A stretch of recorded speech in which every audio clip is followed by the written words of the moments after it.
मैं doctor Dhaval Gameti, junior doctor association president, BJ medical college Ahmedabad.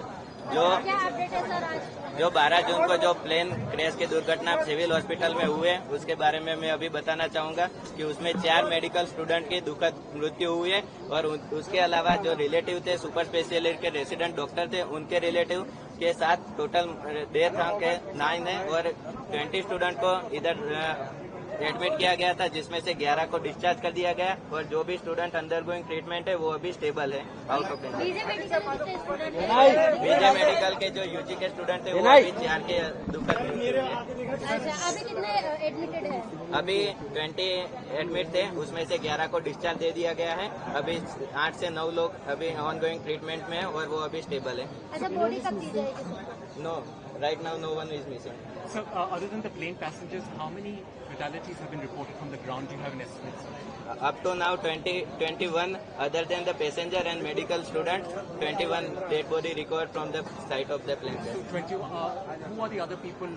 Do you know? Do you have an idea? Right now we are working on it and DNA sampling testing are working on it and it is going on at Kasoti Bhavan, BJ Medical College. After 48 hours the DNA sampling report will come and we will try to find out. Sir, एक बात तो हिंदी में ही बता दीजिए, DNA sampling की प्रक्रिया कैसे होती है और बॉडी परिजनों को देने के लिए अमूमन समय कितना लगेगा? डीएनए सैंपलिंग की प्रक्रिया अभी बीजे मेडिकल कॉलेज में कसौटी भवन में चल रही है, जो 48 आवर के बाद रिपोर्ट आएगी। जो 242 जितने पैसेंजर थे उनके सभी परिवारजनों के आने के बाद, डीएनए सैंपलिंग के सबके रिपोर्ट आने के बाद पता चलेगा कि कैसे आगे कार्यवाही। यहाँ पे अभी थोड़ी देर पहले 48 आवर कुछ परिजन आए थे, गुस्सा थे, उनके लिए क्या कहेंगे?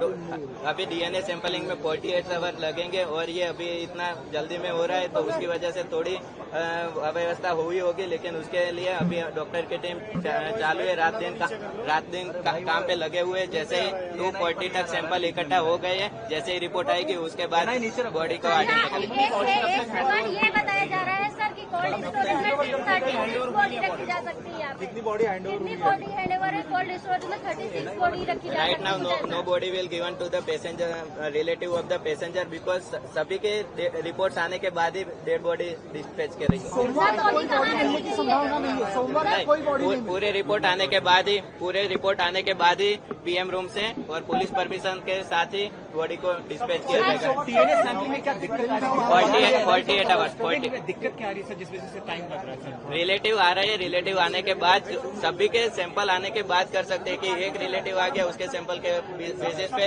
बॉडी नहीं होंगे, इसलिए डीएनए सैंपल लेके गए उनको कितना समय लगता है? जल्दी नहीं हो सकता है कि डीएनए 48 आवर्स तो 72 आवर्स लगते हैं।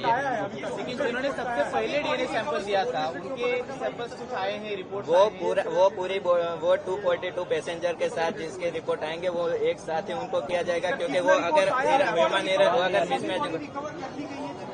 कितनी बॉडी मिली? Right now 270 body recovered from the site of plane crash. कितना रिपोर्ट आया है अभी तक? अभी चल रहा है 48 to 72 आवर लगेंगे। सब बॉडी यहीं पे है? सब बॉडी यहाँ पे कि अलग अलग जगह? सब बॉडी यहाँ पे। और बॉडी मिलेंगी? अभी देख रहे हैं, अभी कुछ होगी क्योंकि मलबे के नीचे दबी हुए होगी, तो जैसे ही निकलेंगे तो वो रिकवर हो सकती है, लेकिन राइट नाउ जितनी भी मैक्सिमम हो सकते हैं तो सबको। सर, कैंपस एरिया में जो अन्य कुछ लोगों की डेथ हुई थी जो आइडेंटिफाइड हो सकते हैं, क्या उन लोगों की डेड बॉडी कल दी गई है? नहीं, अभी वो चल रहा है, उनकी प्रोसेस अभी चल रही है क्योंकि रिलेटिव आएंगे उसके बाद। मैचिंग के लिए कितने सैंपल्स चाहिए डीएनए के? एक रिलेटिव नहीं हो सकता, आप बोल रहे थे, कितने सैंपल्स चाहिए सर? सभी पैसेंजर के रिलेटिव के सैंपल आने के बाद ही, क्योंकि वो अगर मिसमैच हुआ तो किसी का कहीं पे इसके लिए। तो कितने मिनिमम है क्या? पूरी जो जितने पैसेंजर थे सबके रिलेटिव के सैंपल आएंगे उसके बाद। कैंपस प्रभातखबर.com, विश्वास वही, रफ्तार नहीं।